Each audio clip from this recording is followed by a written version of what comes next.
A Arca da Aliança, uma das relíquias mais sagradas da história bíblica, teve sua origem diretamente ligada ao mandamento divino.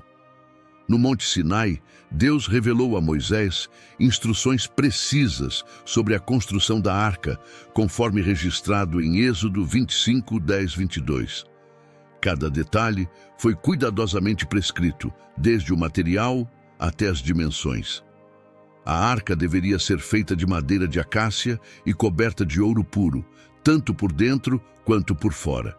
Medindo cerca de 1,10 m de comprimento por 70 centímetros de largura e altura, ela simbolizava a presença de Deus entre seu povo. A riqueza de detalhes fornecida por Deus a Moisés refletia a importância da arca na história bíblica. As instruções incluíam a criação de um propiciatório de ouro, coroado por 2 querubins com asas estendidas que se encontravam no centro. Estes querubins, esculpidos com precisão, não apenas adornavam a arca, mas também representavam a guarda celestial ao trono de Deus. A Bíblia menciona que entre os querubins, Deus falaria com Moisés, simbolizando a comunicação direta com o divino. Além da estrutura externa, a arca também possuía um significado profundo em seu conteúdo. Dentro dela foram colocadas as tábuas da lei, a vara de Arão que floresceu e um pote de maná. Cada um desses itens tinha um significado especial. As tábuas da lei representavam a aliança de Deus com o povo de Israel. A vara de Arão simbolizava a escolha divina do sacerdócio, e o maná lembrava a provisão de Deus durante a jornada pelo deserto. Estes elementos reforçavam o papel central da arca na história bíblica, sendo um testemunho tangível da presença e das promessas de Deus. O uso da madeira de acácia, resistente e duradoura, revestida de ouro puro, não era apenas uma escolha estética, mas carregava um simbolismo profundo. A acácia, comum no deserto do Sinai, representava a humanidade e sua fragilidade. Já o ouro, incorruptível, simbolizava a divindade e a pureza de Deus. Assim, a arca era uma fusão do humano e do divino, refletindo a aliança entre Deus e o seu povo. Essa dualidade era central para a compreensão do papel da arca na vida religiosa dos israelitas. O propiciatório, localizado no topo da arca, era onde o sangue dos sacrifícios era aspergido no dia da expiação. Este ato representava a reconciliação entre Deus e o homem, um tema central na teologia bíblica. Ali, sobre o propiciatório, e entre os 2 querubins que estão sobre a arca do testemunho, falarei contigo. Êxodo 25, 22. Este versículo destaca a importância do propiciatório como o ponto de encontro entre o divino e o humano, onde a misericórdia de Deus era manifesta. A especificidade das instruções divinas sobre a construção da arca não deixava margem para improvisações.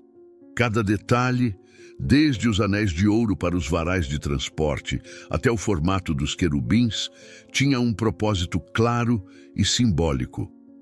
A presença da arca no tabernáculo e posteriormente no templo era um lembrete constante da santidade de Deus e da necessidade de obediência às suas leis. A precisão dessas instruções sublinhava a seriedade com que os israelitas deveriam tratar o sagrado. Quando os israelitas iniciaram sua jornada pelo deserto, a Arca da Aliança assumiu um papel crucial como guia e protetora. Conforme registrado em Números 10, 33, 36, a arca liderava o povo de Deus, marchando à frente deles durante a caminhada de 3 dias.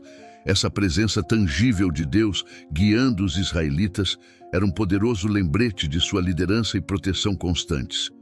Quando a arca partia, Moisés dizia: "Levanta-te, Senhor, e sejam dissipados os teus inimigos. Fujam de diante de ti os que te odeiam." Números 10, 35.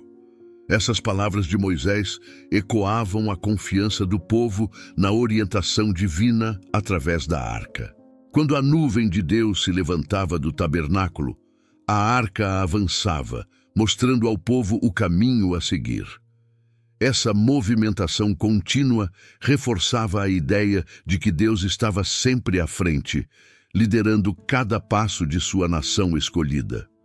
A cada acampamento, a arca se estabelecia no centro, lembrando aos israelitas que Deus estava no meio deles, pronto para guiá-los e protegê-los.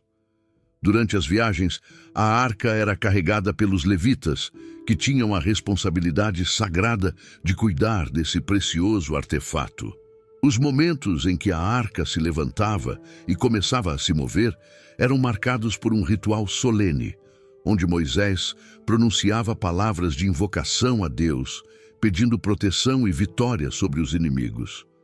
Este ritual não só fortalecia a fé do povo, mas também sublinhava a importância da arca como símbolo de poder e presença divina. Quando repousava, dizia: "Volta, ó Senhor, para os muitos milhares de Israel." Números 10:36. Esta prática ritualística destacava a relação íntima e contínua entre Deus e seu povo. Em meio à jornada pelo deserto, a Arca da Aliança desempenhou um papel crucial durante a rebelião de Corá, Datã e Abirão, um dos episódios mais dramáticos da jornada dos israelitas, registrado em Números 16:17. Corá, filho de Izar, da tribo de Levi, era um líder influente e respeitado entre os levitas. Juntamente com Datã e Abirão, filhos de Eliabe, da tribo de Ruben, Corá iniciou uma revolta contra a liderança de Moisés e Arão. Os rebeldes questionavam a autoridade que Deus havia conferido a eles, alegando que toda a congregação era santa e que Moisés e Arão estavam se exaltando indevidamente sobre o povo. Levantaram-se Corá, Datã e Abirão, e com eles 250 homens dos filhos de Israel, príncipes da congregação, eleitos pelo conselho, homens de renome. Números 16:1-2. Corá e seus seguidores desafiaram abertamente Moisés e Arão, afirmando que eles estavam tomando poder para si mesmos sem justa causa. Eles argumentaram que, como toda a congregação era santa, Moisés e Arão não tinham o direito de se colocar acima dos outros. Moisés, ao ouvir essas acusações, prostrou-se com o rosto em terra e pediu a Deus que mostrasse quem ele havia escolhido. Ele propôs que no dia seguinte, Corá e seus seguidores trouxessem incensários com fogo e incenso diante do Senhor, e Deus mostraria quem era santo e digno de se aproximar dele. Amanhã o Senhor mostrará quem é dele e quem é santo, e o fará chegar a ele, e aquele a quem escolher fará chegar a ele. Números 16:5. No dia seguinte, Corá, Datã, Abirão e seus seguidores compareceram diante do tabernáculo com seus incensários. Deus então ordenou a Moisés e Arão que se afastassem da congregação, pois ele estava prestes a destruir os rebeldes. Moisés intercedeu, pedindo que Deus não punisse toda a congregação pelos pecados de poucos. Deus instruiu Moisés a dizer ao povo que se afastasse das tendas de Corá, Datã e Abirão. Moisés então proclamou que se esses homens morressem de morte natural, então o Senhor não o havia enviado. Porém, se a terra abrisse sua boca e os engolisse, seria um sinal de que eles desprezaram ao Senhor. Se o Senhor criar algo novo, e a terra abrir a sua boca e os engolir com tudo o que é deles, e descerem vivos ao Seol, então sabereis que esses homens desprezaram ao Senhor. Números 16:30. Assim que Moisés terminou de falar, a terra se abriu e engoliu Corá, Datã, Abirão e todos os seus seguidores, juntamente com suas famílias e posses. Este julgamento severo foi um claro sinal da desaprovação de Deus quanto à rebelião contra a autoridade por ele estabelecida. O povo, ao testemunhar essa cena terrível, fugiu gritando com medo de serem também engolidos pela terra. Além disso, um fogo saiu da presença do Senhor e consumiu os 250 homens que haviam oferecido incenso. Este evento trágico reforçou a santidade e a seriedade da autoridade divina e a necessidade de obedecer às ordens de Deus. Para eliminar qualquer dúvida restante sobre a escolha divina, Deus ordenou que cada tribo trouxesse uma vara com o nome de seu líder inscrito nela. E a vara de Arão, representando a tribo de Levi, floresceria como um sinal de escolha divina. Na manhã seguinte, a vara de Arão não apenas floresceu, mas também brotou amêndoas, um milagre claro e inegável. E aconteceu que no dia seguinte, Moisés entrou na tenda do testemunho, e eis que a vara de Arão, pela casa de Levi, brotara e produzido flores, e dera amêndoas maduras. Números 17:8. Este milagre não só confirmou a escolha de Arão e seus descendentes como sacerdotes, mas também serviu como um lembrete constante da autoridade divina. A vara de Arão foi colocada na Arca da Aliança, junto com as tábuas da lei e o pote de maná, tornando-se um símbolo permanente da escolha e da aprovação de Deus. Este evento reforçou a mensagem de que a liderança estabelecida por Deus não deveria ser questionada e que a obediência à sua vontade era crucial para o bem-estar do povo. E assim, a jornada da Arca da Aliança pelo deserto continua a revelar a presença e a liderança de Deus, preparando o caminho para eventos futuros. Ao chegarem às margens do Rio Jordão, os israelitas enfrentaram um novo desafio: cruzar o rio em direção à terra prometida. Deus instruiu Josué a levar a Arca da Aliança à frente do povo, demonstrando novamente sua presença e liderança. Disse o Senhor a Josué: hoje começarei a engrandecer-te aos olhos de todo o Israel, para que saibam que assim como fui com Moisés, assim serei contigo. Josué 3:7. A travessia do Jordão marcou o início de uma nova fase na história do povo de Deus. Os sacerdotes, carregando a arca, avançaram até o rio. Quando os seus pés tocaram nas águas, o rio, que normalmente estaria cheio devido à época da colheita, se dividiu. As águas que vinham de cima pararam e formaram uma muralha, enquanto as que desciam para o Mar Morto foram completamente cortadas. Assim que os sacerdotes que levavam a arca chegaram ao Jordão, e os seus pés se molharam na beira das águas, porque o Jordão transbordava sobre todas as suas ribanceiras todos os dias da sega. As águas que vinham de cima pararam e levantaram-se num montão. Josué 3:15-16. Este milagre relembrava o povo do poder de Deus, semelhante ao que aconteceu no Mar Vermelho. O povo de Israel atravessou o rio em terra seca, enquanto os sacerdotes permaneceram no meio do Jordão, segurando a Arca da Aliança. A presença da arca no centro do rio era um símbolo poderoso da presença de Deus, que não apenas guiava, mas também protegia seu povo em momentos críticos. Este evento fortaleceu a fé dos israelitas e consolidou a liderança de Josué, mostrando que Deus estava com ele, assim como estivera com Moisés. Após todos terem atravessado, Deus instruiu Josué a escolher 12 homens, um de cada tribo, para pegar 12 pedras do meio do Jordão, do lugar onde os sacerdotes estavam. Essas pedras seriam um memorial para as futuras gerações, lembrando-as do milagre que Deus realizou ao secar as águas do Jordão. E estas pedras serão para sempre por memorial aos filhos de Israel. Josué 4:7. Este ato de recordação era fundamental para manter viva a memória dos feitos de Deus e passar a fé de geração em geração. Depois que os 12 homens pegaram as pedras e as levaram ao acampamento, os sacerdotes, ainda carregando a arca, saíram do Jordão. Assim que seus pés tocaram a margem oposta, as águas voltaram ao seu lugar, enchendo novamente o rio. Este evento miraculoso reforçou a certeza de que Deus estava guiando o seu povo e que a travessia do Jordão era um sinal claro de que eles estavam prestes a tomar posse da terra prometida. E o povo subiu do Jordão no dia 10 do primeiro mês e acamparam-se em Gilgal, no lado oriental de Jericó. Josué 4:19.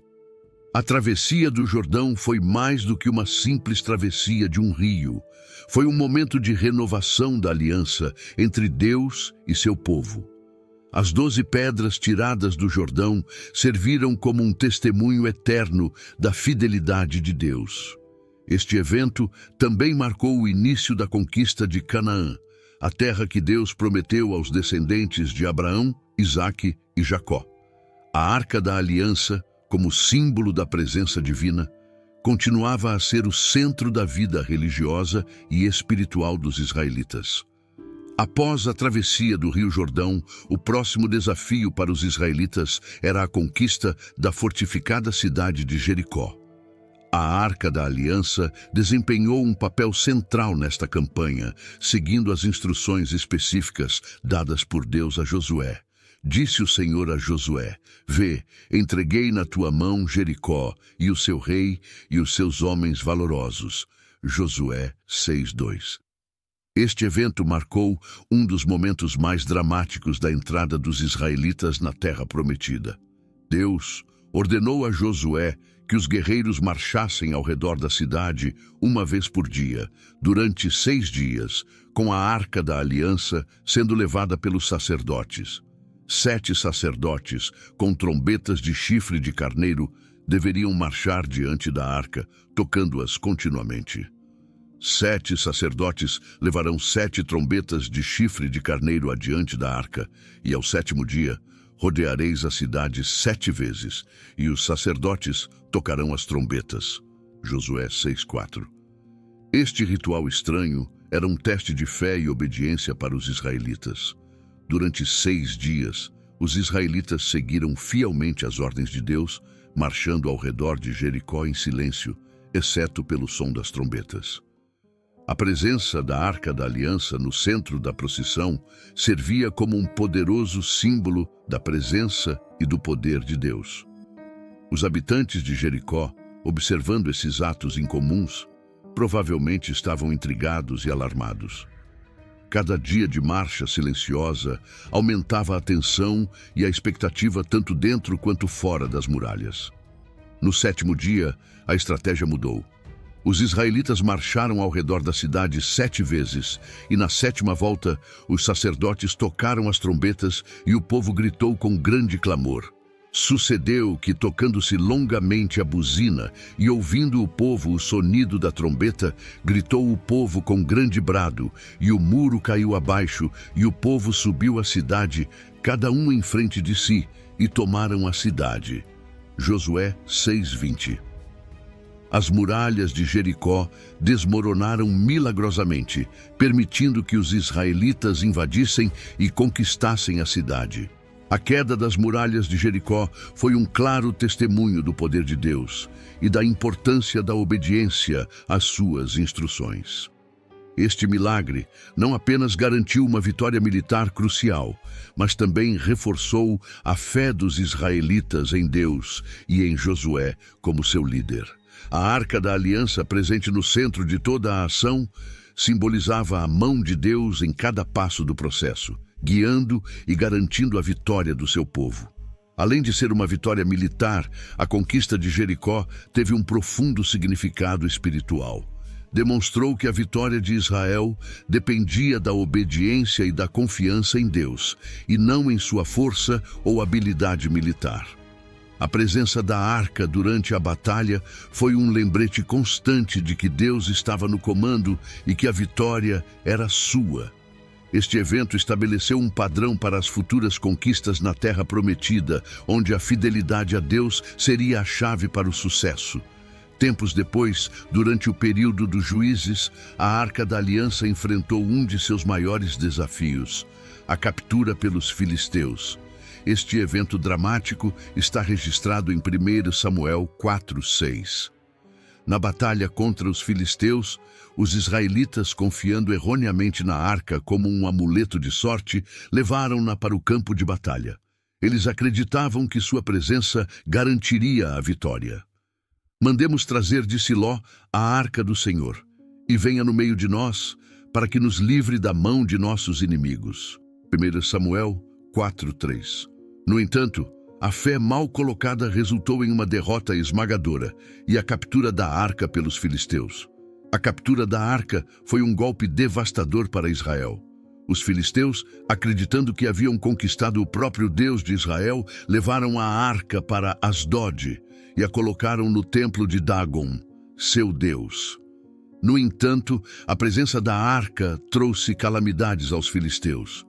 Na manhã seguinte à colocação da arca no templo, a estátua de Dagon foi encontrada caída com o rosto em terra diante da arca.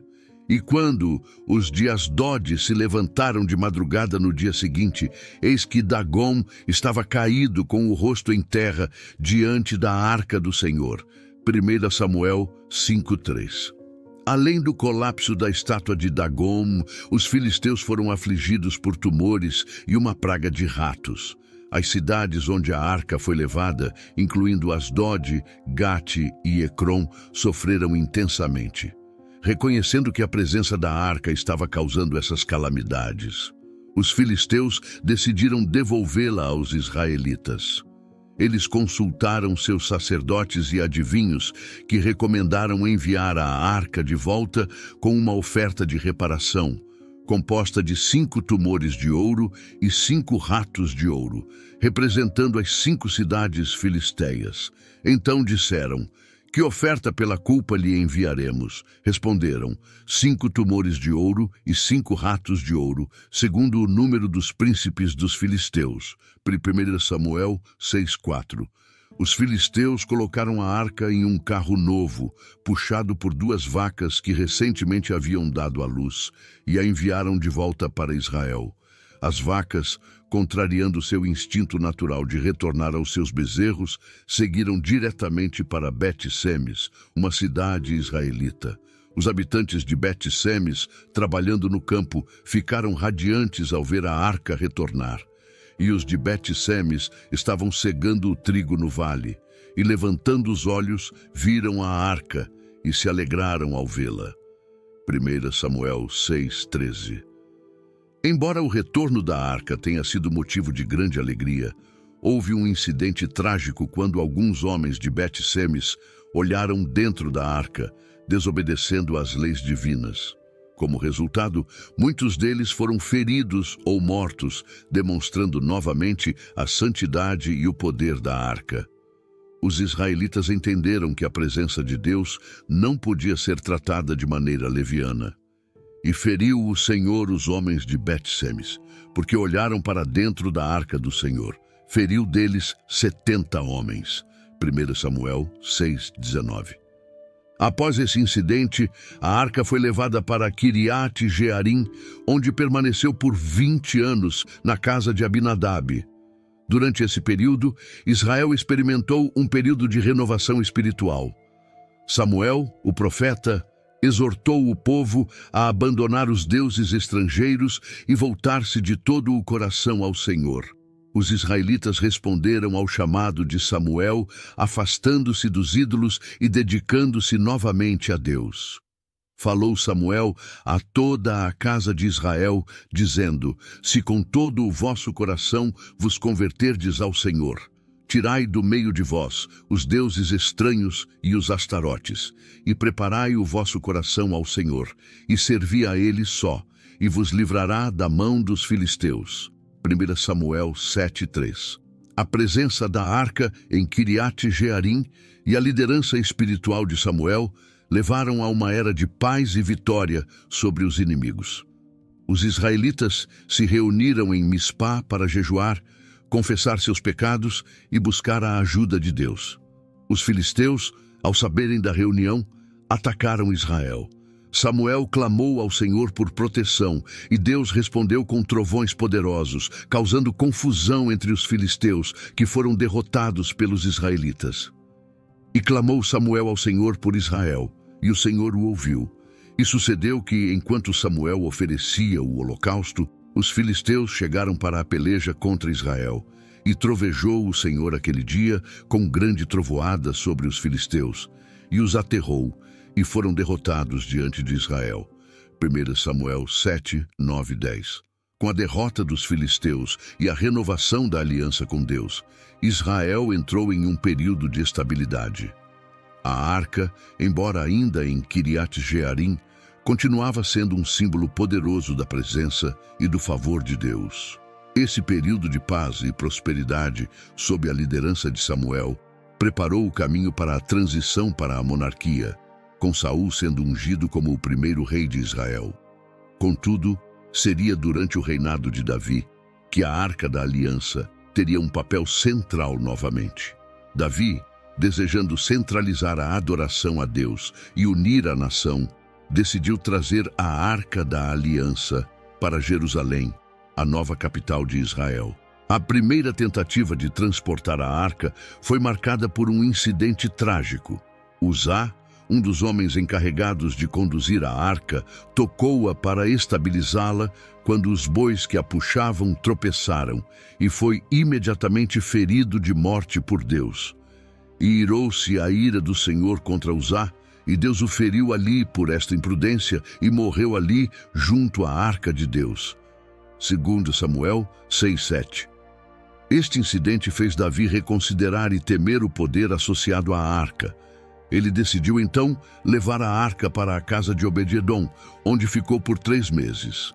Durante esse tempo, Deus abençoou grandemente a casa de Obed-edom, e ficou a arca do Senhor na casa de Obed-edom, o geteu, 3 meses, e abençoou o Senhor a Obed-edom e a toda a sua casa. 2 Samuel 6:11. Este sinal claro de bênção encorajou Davi a tentar novamente trazer a arca para Jerusalém, desta vez com reverência e de acordo com as instruções divinas. Davi então organizou uma grande celebração para a segunda tentativa de transporte da arca. Ele ordenou que os levitas carregassem a arca nos ombros com varais, conforme prescrito por Deus. Ao som de música, dança e sacrifícios, a arca foi finalmente levada com sucesso para Jerusalém. E sucedeu que, quando os que levavam a arca do Senhor tinham dado 6 passos, ele sacrificava bois e carneiros cevados, 2 Samuel 6:13. A chegada da arca em Jerusalém foi marcada por grande alegria, e Davi dançou diante do Senhor com todas as suas forças, mostrando sua devoção e reverência. No entanto, nem todos compartilharam da alegria de Davi. Mical, sua esposa e filha de Saul, observou a dança de Davi e o desprezou em seu coração, considerando seu comportamento indigno de um rei. Ao confrontar Davi, ela expressou sua desaprovação, mas Davi respondeu afirmando sua devoção a Deus acima de qualquer dignidade real. E disse Davi a Mical: perante o Senhor, que me escolheu a mim antes do que a teu pai e a toda a sua casa, mandando-me por príncipe sobre o povo do Senhor, sobre Israel, perante o Senhor, me tenho alegrado. 2 Samuel 6:21. A resposta de Davi ressaltava a importância de colocar Deus acima de tudo, inclusive da opinião pública. A arca foi então colocada em uma tenda especial que Davi havia preparado em Jerusalém. Ele ofereceu holocaustos e sacrifícios de comunhão diante da arca e abençoou o povo em nome do Senhor. Davi distribuiu pães, carne e bolos de passas a todos os presentes, celebrando a presença da arca na nova capital de Israel. Este ato de generosidade e celebração solidificou ainda mais a centralidade da arca e da adoração a Deus na vida do povo. E repartiu a todo o povo e a toda a multidão de Israel, desde os homens até as mulheres, a cada um bolo de pão, e um bom pedaço de carne, e um frasco de vinho. 2 Samuel 6:19. A chegada da arca a Jerusalém marcou o início de uma nova era para Israel. Sob a liderança de Davi, a arca tornou-se um símbolo da unificação e da presença contínua de Deus com seu povo. Este evento também preparou o caminho para a construção do templo, que seria realizado por seu filho, Salomão. A centralização da arca em Jerusalém transformou a cidade no centro religioso e espiritual de Israel. um lugar onde Deus seria adorado e sua presença celebrada continuamente. Após a morte de Davi, seu filho Salomão subiu ao trono e iniciou a construção do templo em Jerusalém, um projeto monumental que seu pai havia planejado. Este templo seria a morada permanente da Arca da Aliança, consolidando Jerusalém como o centro espiritual de Israel. Salomão empregou os melhores materiais e os mais habilidosos artesãos para construir um lugar digno da presença de Deus. A consagração do templo foi um evento grandioso e solene. Salomão convocou toda a congregação de Israel para testemunhar a colocação da Arca da Aliança no Santo dos Santos, a parte mais sagrada do templo. Os sacerdotes e levitas transportaram a arca, e quando ela foi colocada em seu lugar, a glória do Senhor encheu o templo. E sucedeu que, saindo os sacerdotes do santuário, a nuvem encheu a casa do Senhor. E os sacerdotes não podiam permanecer em pé para ministrar por causa da nuvem, porque a glória do Senhor encheu a casa do Senhor. 1 Reis 8, 10, 11. No Santo dos Santos, a arca foi colocada debaixo das asas dos querubins, que faziam parte da estrutura interna do templo. Estes querubins gigantes, esculpidos em ouro, estavam com suas asas estendidas, cobrindo a arca. Esta representação simbolizava a proteção divina e a santidade do espaço onde Deus se manifestava de maneira especial. E os querubins estendiam as asas sobre o lugar da arca, e os querubins cobriam a arca e os seus varais por cima. 1 Reis 8:7. Durante a cerimônia de dedicação do templo, Salomão ofereceu sacrifícios e orou ao Senhor, destacando a importância da arca como símbolo da aliança entre Deus e Israel. Ele pediu a Deus que ouvisse as orações do povo quando eles voltassem seus rostos para o templo, reconhecendo que mesmo os céus não podiam conter a grandeza de Deus, quanto mais o templo que ele havia construído. Mas, na verdade, habitaria Deus na terra? Eis que os céus e até o céu dos céus não te podem conter, quanto menos esta casa que eu edifiquei. 1 Reis 8:27. A presença da arca no templo reforçou a centralidade da adoração a Deus na vida dos israelitas. O templo tornou-se o lugar onde o povo se reunia para adorar, oferecer sacrifícios e buscar a face de Deus. A arca, situada no Santo dos Santos, servia como um lembrete constante da aliança de Deus com Israel e da importância de viver de acordo com suas leis e mandamentos. Este novo centro de adoração unificou o povo e solidificou a identidade espiritual de Israel. O desaparecimento da Arca da Aliança é um dos maiores mistérios da história bíblica. A última menção concreta da Arca na Bíblia está em 2 Crônicas 35:3, durante o reinado de Josias, quando ele ordenou que a Arca fosse colocada de volta no templo.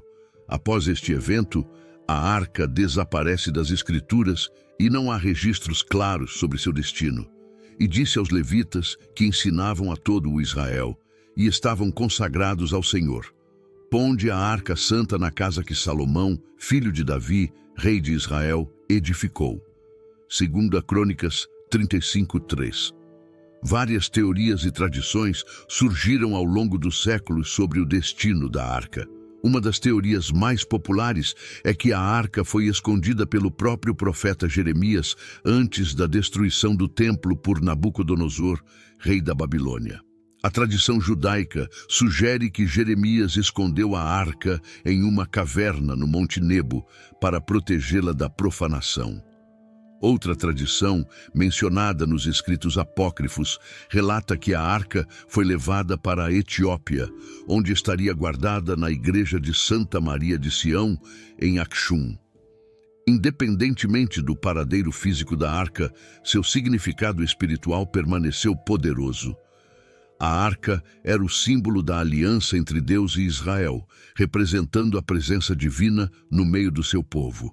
Mesmo após seu desaparecimento, a arca continuou a ser lembrada e reverenciada como um símbolo de fé e esperança.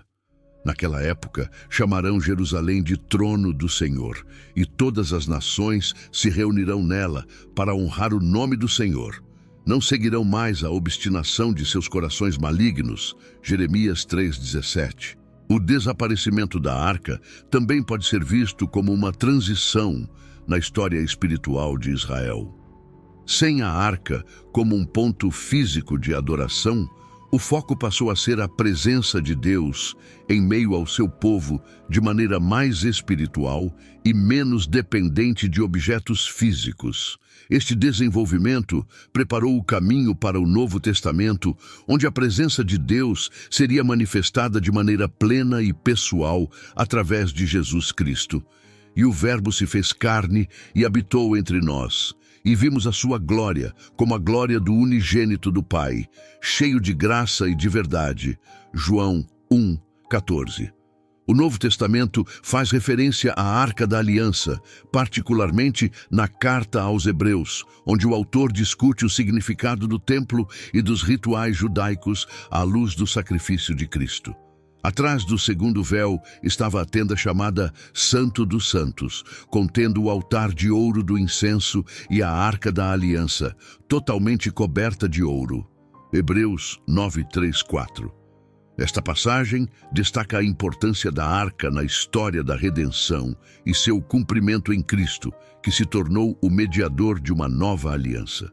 O significado espiritual da Arca da Aliança transcende seu desaparecimento físico. Ela continua a ser um poderoso símbolo da fidelidade e da presença de Deus. A arca lembra os crentes de que Deus está com eles, guiando-os e protegendo-os, mesmo nas situações mais difíceis. Este símbolo de esperança e fé continua a inspirar e fortalecer os fiéis, apontando para a presença contínua de Deus na história da humanidade. Espero que tenham gostado do vídeo de hoje. Não se esqueçam de clicar no like e deixar seu comentário. E para continuar nos assistindo, é só clicar em um dos vídeos que está aparecendo na sua tela. Obrigado por assistir, abraços e fique com Deus.